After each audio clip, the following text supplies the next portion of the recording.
welcome back. With Easter just over a week away, it's time to get started on that Easter basket. Today, Jennifer Ackerman Haywood from the Grand Rapids Press and CraftSanity.com is here to show us some inexpensive but creative options. Now, Easter, right around the corner. Yeah, it's right around the corner. And these aren't as cool as the ones I used to get. So I want to know what your secret is. Okay, well, basically the secret is simplify it. And yeah, I think a lot of times people, I was in the store the other day and I was like, okay, I need some Easter ideas. For an Easter basket, I saw a couple that were like $16.95 just for the basket with nothing in it. And in this economy, most of us don't want to spend our money that way. Yeah, so right. what I'm here today to tell people that you don't need to have any kind of special fancy basket. My great-grandmother, Grandma Case, used to just take butter tubs and she would crochet. And I'm going to have the pattern on here. What a great idea! Just a little cozy that you can make for. And I never imagined I would grow up to be making these myself, but here I am. Thanks, Grandma. Yeah, thanks, great-grandma. I appreciate it. Abby and I made this little basket. It's just construction paper torn and glued onto. I just cut the bottom half of a milk jug. Okay. Cut it off.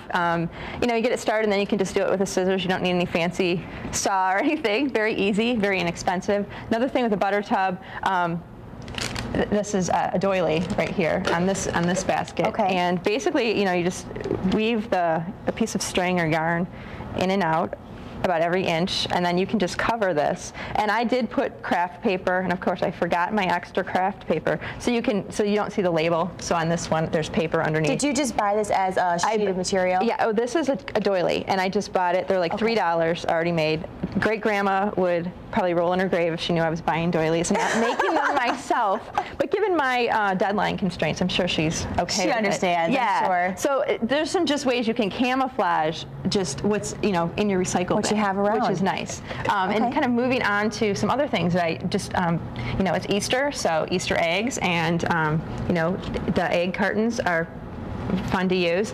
And what I did for this one is these little, I tried to shape them best I could into egg shapes. This is homemade Play-Doh.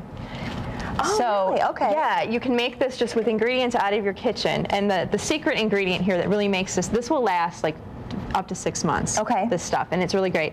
Cream of tartar in the spice aisle is the secret ingredient for this, and I will have the recipe on CraftSanity. And then you can use any kind of food coloring that you can find. Okay. And that's how you color it. So you can actually make a dozen eggs in a dozen different colors. Very cool. I didn't have that kind of time yesterday, so we'll throw that recipe online so people can make that if they want to. Yeah, so people will be able to see this. And nice. If you have a golfer in your family, and you want to, give them just this is something that men or women could enjoy. And I use the practice balls. My golf game is terrible, so I'm better at driving the golf cart. Mine too. So you might want to get some real golf balls and not have the wiffle practice balls for the serious golfer in your family. Okay, very cute. That's another idea.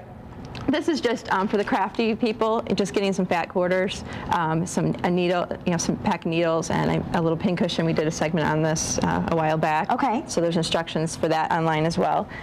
Just finding things, and if you'll notice, there's no candy involved yet. I was going to say, there's no candy involved. You can always throw candy in, but I think that sometimes, it's fun when you give people, like, for this one over here, it's a sand pail, butterfly net, and this kind of fell down. But I think if you can make it like into almost an assemblage of some kind. I put googly eyes on this butterfly net and a little visor. This is all $1. Each item in here was pretty much $1. So all these things here are under most of them are around 10 or less. A couple are 15, but pretty cheap. Very nice. So we'll move back down here to the flower pot here. And this is for the gardener in the family. These are little, actually, children's gardening toys. How cute. And I thought, well, it'd be fun to put those in a pot, but something seemed to be missing. So what I did is I took a pair of 75-cent gardening gloves just from the dollar store, and just an egg, and you can put candy in here, and then what you do is make a flower out of this. And this is just something that's real easy to do. You just gather it like this, and I just take a rubber band and put it around. How creative is that? Well, it's one of those things where if you start to look at things and see, like, what can I make out of this? It's really a creative niche that I'm not really sure I have. No, it's really cool because you sort of make Easter a way to personalize these gifts. Well, you don't have to just give candy to everybody. You can kind of make something. You can personalize it, and there's a little bit of time left to do that. I just used a pencil and some pipe cleaner here. Wrap it around, and then this kind of stabilizes it, and you just stick it in the pot. And you can put floral floral foam, or I just have newspaper wedged in there underneath the fake grass. So, and then just get some cheap seed packets and throw those in there so the person can actually start their seeds and be on their way.